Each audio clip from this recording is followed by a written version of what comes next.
We understand that she was left in a basket in front of a police station, which was like 3 months or 6 months or 9 months or something like that.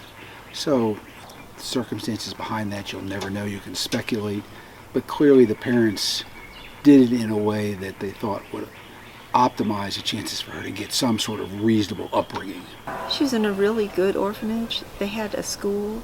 They all had little uniforms. They would sing songs. You know, some kids don't adapt very well to new circumstances, but she's greedy for new experiences. So for her, it was just a big adventure. You know, she was just tough and bossy, and you could just see that she had the kind of spirit that she isn't going to be beaten down or anything. She's going to be just fine.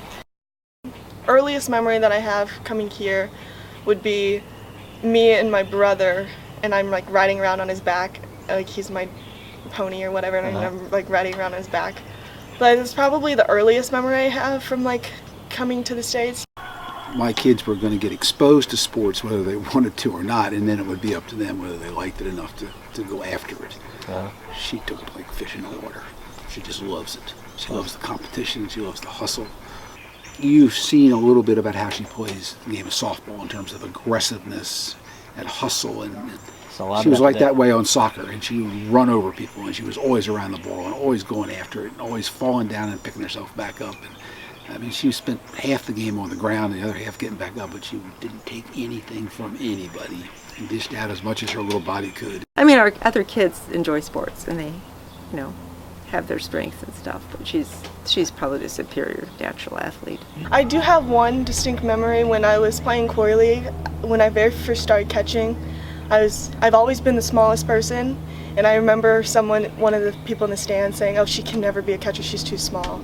And I almost like used that like to push me farther. When I was younger, I was like the only catcher, so I caught like 6 games in a row for the day, and it'd just kind of be a dull pain.